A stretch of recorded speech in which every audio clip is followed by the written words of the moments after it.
มาเอาก็เป็นห่วงเด้อยากถามก็บ่เป็นห่วงบ่ได้ถามได้นี่มาแม่นคือฮู้ว่าข่อยเป็นไข้ได้ยินพะก็ใส่ใจจะสร้างนี่ยังไงกันได้ยินเบาต้าเว้าถามบ่ว่าเบานี่จะเนาะดูจะไปละสีเช้าแล้วใช่นี่เนาะสีเช้าแล้วสีเช้าเจ๋งสบายดีเด้อเนาะเจ๋งพอได้อยู่คักอยู่ขนาดฝนตกเห็นบ่เบอร์พายุเขาน่ะตายลมพัดอ๋อตายเด้ลมพัดด้วยแล้วใช้พากันมาได้ทางใดนี่ไปส่งบ่ต้าไปกรุงเทพบ่หรือแนวใดเห็นคือเสื้อผ้าไปได้แล้วว่าน่ะจอยผมไปเที่ยวชวนคนไปโอ้ยเนาะหาเงินก่อนเนาะด้วยเนาะมันอยากนำเงินเฮายังบ่พอเงินเฮายังบ่พอยังบ่เพียงพอด้วยก็เลยว่าพากันมาหาตื่มก่อนพี่น้องเนาะผู้แรกคันว่าไปมากก็เอาคนผูรวมๆเกือบ10ปลายมื้อนะฮะโดยงานใหญ่มากเอาก็ให้ได้ข่าวดีไวๆโดยพังเบิ่งนี่แหละคันว่ามันถ่วงมันทัน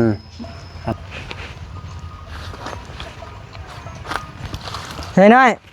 ไม่ได้ใช่เป็นไงบ้างครับไป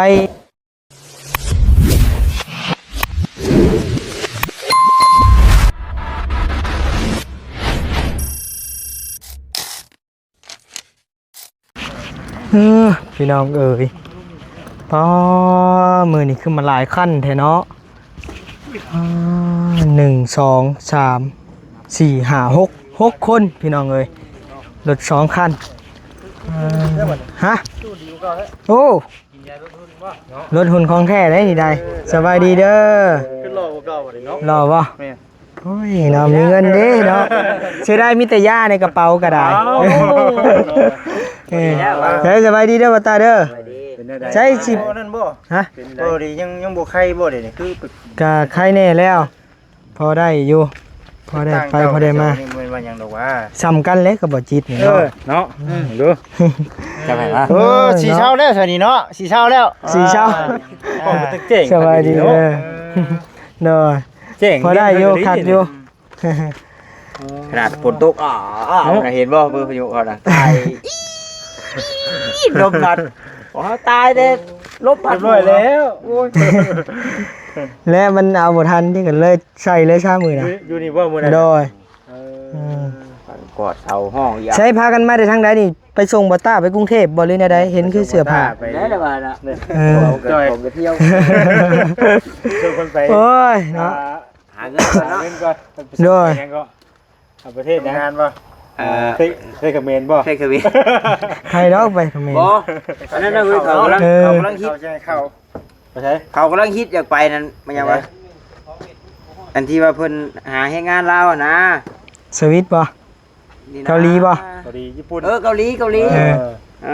โหคักได้เกาหลีบัวบ่โอ้จักอย่างแรกเพิ่นว่าเงินเดือนดีเนาะอยู่หั่นไปว่าจะเอาไปเนาะฮะแต่ว่าเฮ็ดไปเพิ่นอยู่เฮ็ดงานมาคนเดียวบ่คนเดียวเฮ็ดหนังสือไปก็แม่ก็มันมื้อเนี่ยขี่รถใหญ่มากพี่น้องเอ้ยเนาะกะเป็นไข้มื้อวานนี่ก็บ่ออกเวียงเบิดมื้อว่าตายทีมงานกะมื้อนี่ก็เป็นคือกันแต่ว่าเฮ็ดจังได๋มันบ่มีคลิปลงก็เลยว่าได้ขี่รถใหญ่มาซะว่ายันรถจักรนี่บ่รอดแล้วบ่ได้นั่นบ่เมายามาหยังบ่ได้ง่วงนอนบ่ได้อยู่จักรบัดก่อนเนาะตากแดดตากลมแน่พี่น้องเนาะแล้วก็เขาขับเอาครึ่งมันก็เมื่อยต่างกันอยู่ปวดสลังนี่แม่นแหละเมื่อเดือนแต่ละมื้อว่านี่ก็เมื่อแต่4 โมงบ่ได้เฮ็ดไปทางใดแน่วานนี่ขึ้นไปหันแหละขึ้นไปหันก็ลงมาหาว้าวเลยก็พากันไปใช้คือหลายคู่หลายคนแท้นี่ฮะบ่ว่าสิพากันไปบ้านดอนกอง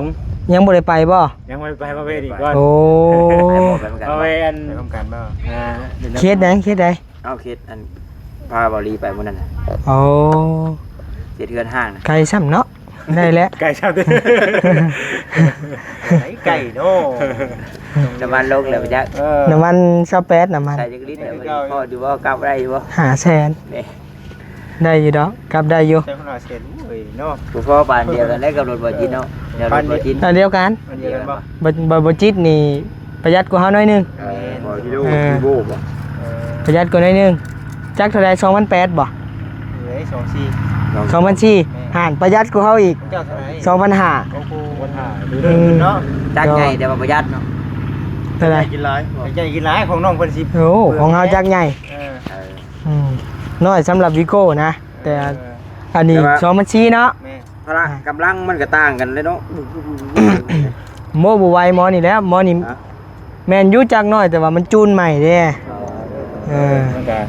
จังว่าไว้เขาเนาะ แม่น อัปเกรด เจอกี่ดมรถ คือแบบรถบ่แซนนี่สิบ่แห้งอยู่อันนี้แต่ว่ามันก็ไปได้ เพ นะ ราะว่าแบบนั่นนี่ก็บ่นั่นได้บ่แฮง น้อย บ่ค่อยแบบว่านั่นเฮาบ่ได้ปืดๆไปเลย ขึ้นภูแล้วมันสิบ่ลายตาดขึ้นนะ บ่นี่นี่ บ่ได้ใจเฮาปานใดแล้ว บ่นี่อาศัยโลก ใจ ต่ำ เย็นนะว่าแล้วกัน นิ้วอัน ใจนิ่งว่าว่าใจฮ้อนได้กับโอ้ แม่ บ่แฮงเลย สู้นี่รอบ คือแบบรถลูกพี่นี่ก็ยังบ่ปานใด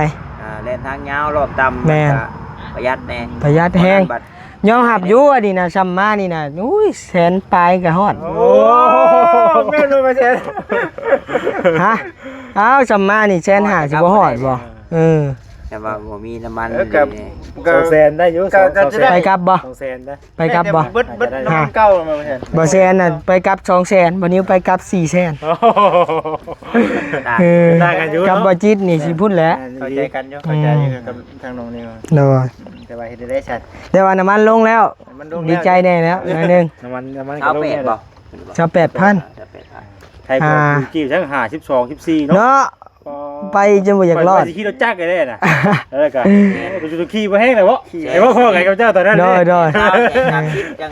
โอ้ยแห้งอีหลี รถจักร โดยแค่รถจักรแล้วไปกลับแสนเช้าทุกมื้อนี่นะ 400,000ได้อยู่2นี่ก็ไปนํกันหลายคนก็คือว่าแล้วกันประมาณนั้นเติมซอยกันกันก็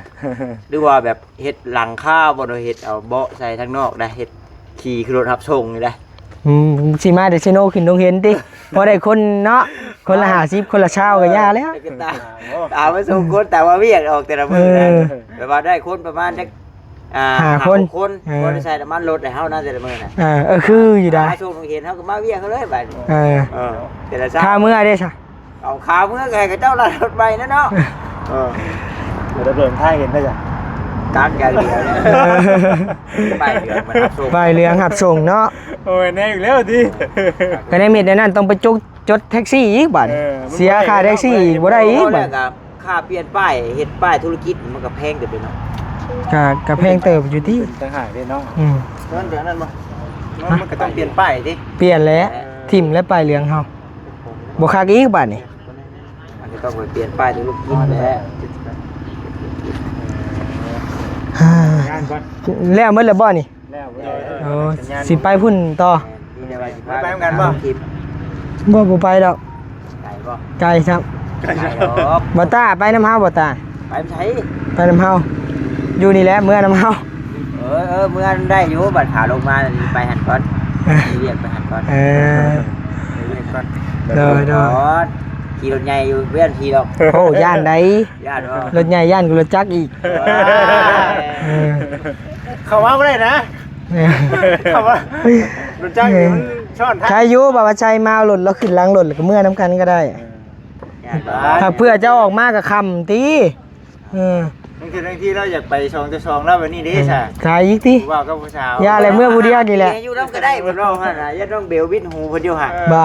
เพิ่นว่าฮู้เพิ่นว่า5ปีคือได้เด้อเฮาน่ะเพิ่นว่าได้ เออ อย่า 5ปียังไงน่ะ เขา5ปียังไปอยู่กันก็ได้เพิ่นว่าบ่อ้ายนี่บ่ได้ดอกว่ะดาวคาบดาวเถื่อนทีก็ยังกดบ่ได้เลยว่ะ ขี้หอดครับบ่ อดหยังเลย ใครเน่จ้ะ อดหยังเลยว่าไปฮู้เรื่องกันเด้อนี่นะบ่ว่าเรื่องหยังกันเด้อนี่ ขี้หอดเลยเชื่อเนาะ เรื่องกินฮอดนี่แหละ อืม ของใหม่ๆที่ได้ โดย แม่น่ะใหม่ๆมันมากเลย5ปีบ่ได้ดอกอ้ายอู้ เอาพักผ่อนซะตามมัธยาศัยเดี๋ยวไปนี่ก่อนโอ้คอแหบลีโดย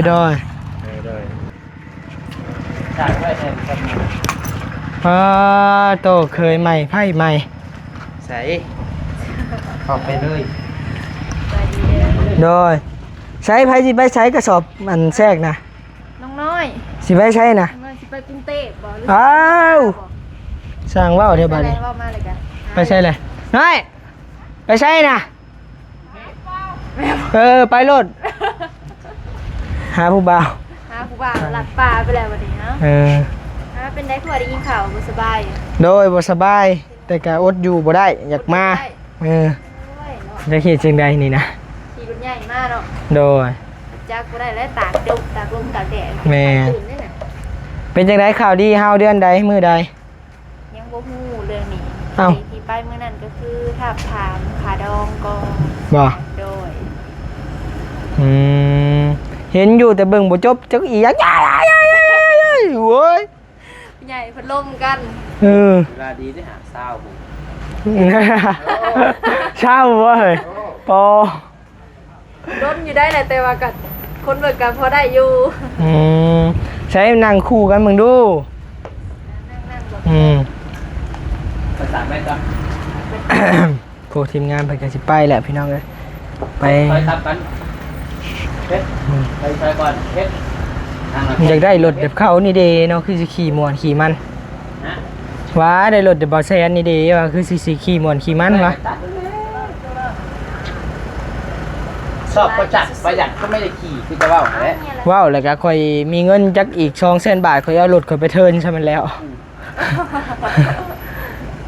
ขี่ก็ใส่ครัวอยู่ว่าเบยขี่เฮงเลยมันบ่ลึงเลย บริสตาร์ทไว้บอก บ่มันรถนะเขาพ่อขี่อยู่แต่ว่าเฮาบ่ได้จับเฮิงเลยเฮาบ่ลึงนะรถมันเก่าพวงมาลัยมันก็อยากเชออะนะแล้วมาขี่บัดนี้มันรถคือสายครัวไปบ่ลึงเลยเด้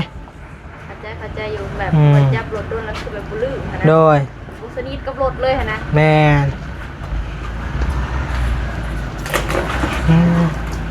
สัมบจิตนี่บ่ปานใดพี่น้องเนาะเพราะว่ามันเตี้ยต้องแบบบ่แซนหรือว่าโพวินแบบบ่เตียงก็ได้นะปีบ่เตียงก็ได้บ่มันบ่พอได้เฮ้ยคะแนนว่านั้นได้มาดีกะ พอแล้วมันเบิดเลย มันเบิด มันบ่พอขี่เฮา3 ปีก็เบื่อแหละ พอลบแดดลบฝนอยู่แล้วได้กระด้างนะพอแต่มันได้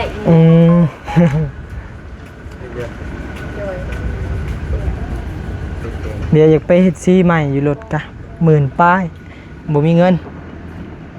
ใช้ยายคุดหยังน่ะยาย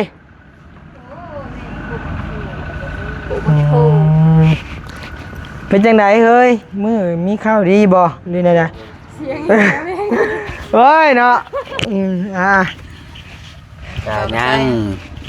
เมื่อนั้นไปนั่นจะซื้อไปคุย ไปทักทาย แมนคุยถามเรื่องขาดอง โดยแล้วยังไปตกลงกันบ่ว่ามือใดย้ำว่าเพิ่น ยัง เลย ตอนนั้นยังบ่ได้สิว่าสิไปขอไปแต่งก็ขอหาเงินก่อนเพราะว่ามันยากนำตัวเดียวนี่แหละพี่น้องเนาะมันยากนำเงินเฮายังบ่พอเงินเฮายังบ่พอยังบ่เพียงพอ โดย ก็เลยว่าพากันมาหาตื่มก่อนพี่น้องเนาะผู้แรกคันว่า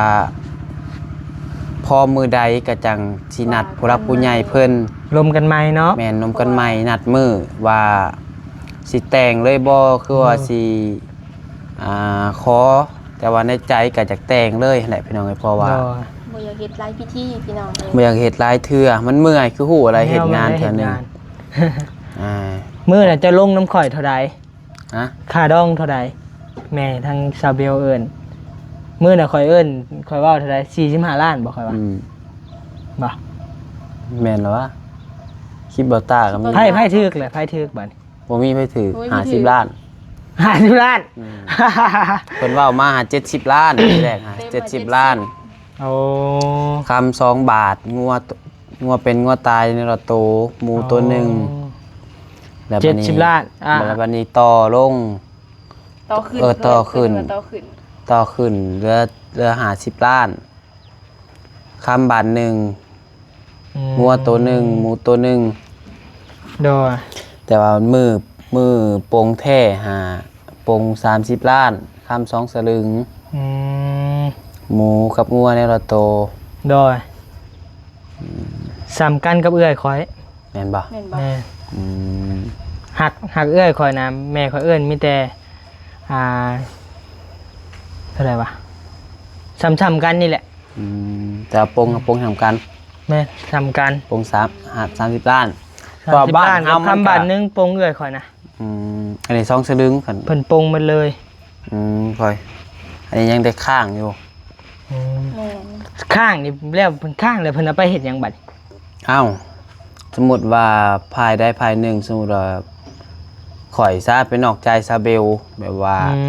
เฮ็ดแนวบ่ดีหั่นแหละ แล้วเจ้าต้องได้เสียให้ชาวเบลหมดบัดนี้ แม่น เออ ก็สิคูณ2พู้นแหละกับไม้ไปนำ คูณ2อีกคือจาก สมมุติว่า 30ก็เป็น60 โดย คันสิแม่นได้ขอยก็บ่ฮู้ปานใดแต่ว่าตามความเข้าใจ โดย สมมุติว่าซาเบล ถักมื้อหน้าบ่นิ้วเบิ่งน่ะเบิ่งได้ประมาณ 2-3 นาทีนี่แหละมันยั่วโหแล้วก็จังอีหยัง ฟังบอกอ่ะ มันคนหลายเด้ แม่นหลายคนเลยกะทั้งฝ่ายสเบลกับอันฝ่ายแบบผู้ชายมากกะเอาคนผูรวมๆเกือบ10ปลายมื้อนะฮะ โดย งานใหญ่มาก เอาก็ให้ได้ข่าวดีไว โดยพังเบิ่งนี่แหละคันว่ามันถ่วงมันทันคันหาเงินได้ก็จะเฮ็ดไวๆให้แหละพี่น้องน้อยจะเฮ็ดให้มันแล้วก็แล้วเพราะว่ามันก็ไปมาก็จังสิสะดวกสบายพี่น้องคือนั่นนี่แหละ ๆมาเวียงมางานนำกัน แม่น เนาะ คือน้องบัดไซ เอากันแล้วก็ แม่มันจังได้มาอยู่นำกันแล้วก็หากะเงินค่ามันก็จังเต็มที่ คือแบบนี้เฮา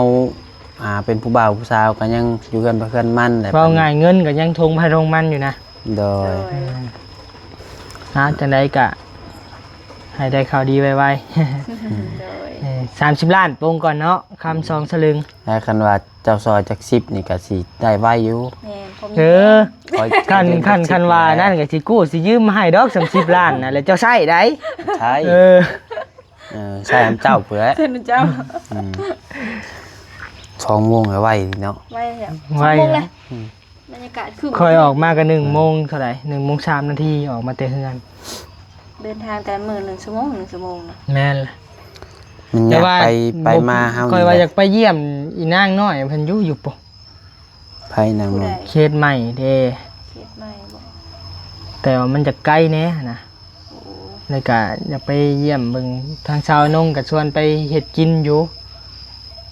นะมีใครอยากไปนำอยู่บ่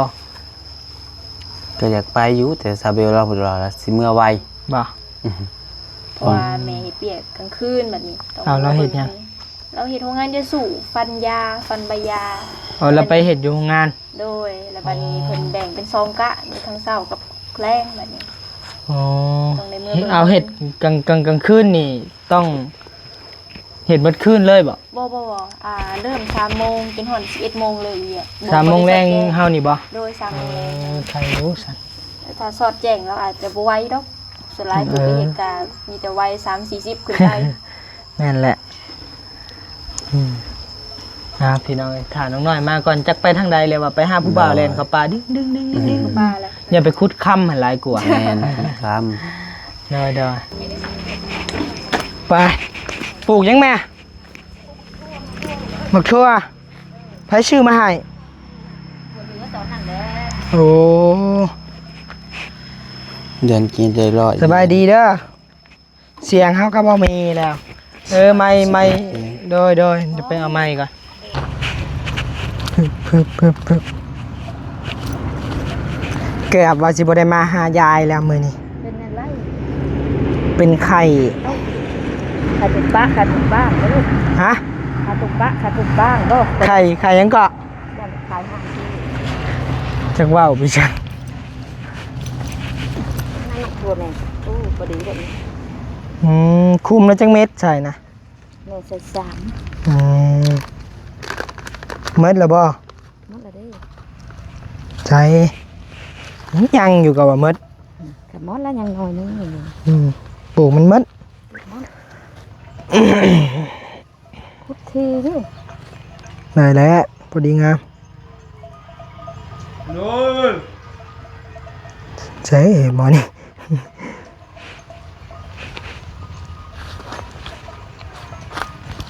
ใช่น้อยไม่ได้ใช่เ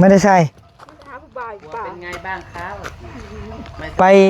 ไปหาผู้บ่าวหรือไปหาขุดทองมินนิดหน่อยเบื้องลมมาซ้ำ บ่ไหวหลีกมาเบิ่งนี้ก่อนเมนลี่หน่อย ถ้าเราจกมาอย่างดี อย่างดี เลย นะ ไข่เลยเหรอบ่ กันยังบ่ไข่หักจากมาซื่อ คนหยอกใช่ ๆฮะ ได้ยินข่าวเป็นไข่เนาะก็เป็น บ้า ร่วงจากถาม นี่ห่วงได้เอาห่วงได้ เอ้าก็ บ่บ่ เอาก็เป็นห่วงเด้จากถามก็บ่เป็นห่วงบ่ได้ถามได้นี่ บ่ แม่น คือฮู้ว่าข่อยเป็นไข่ ได้ยินพะก็ว่า ใส่ใจ จะสร้างนี่นะกะ ได้ยินเบาต้าเว่า อื ถาม ม บอกว่าเบานี้จะเป็นไข่ได้ป่ะเอาบ่แล้วเอาหมูเอาว่ะ อืมป้ามาพี่มาพี่อย่าให้เว้าร้ายนะเฮ้ยเจ็บคอนี่ใช่นี่ผู้บ่าวเอิ้นบ่โหผู้บ่าวเอิ้นบ่ใช่ผู้บ่าวเอิ้นกี่นี่ปิดหน้าปิดตาไว้คักขนาด เอาแกงก้น โหกลิ่นลอยไปหอดเขาอ่ะอืม ไปใส่ ฮะแต่ใช่ขึ้นมาพี่แล้วมันห่อนอยู่นะอืมเออคนมามืดแล้วบอกนะยังอยู่เอาอีกแม่น้อยจาก2 ล้อน้อยยังแดดอยู่บ่รวมมันจะก้อนไม่นับบ่ บ่ได้หนักได้ อืมไปเดี๋ยวทางบันนี้สิขอจบคลิปเพียงสำนี้แหละพี่น้องเอ้ยเดี๋ยวพอกันใหม่คลิปหน้าสำหรับคลิปนี้ขอลาไปก่อนแล้วโดยสบายดี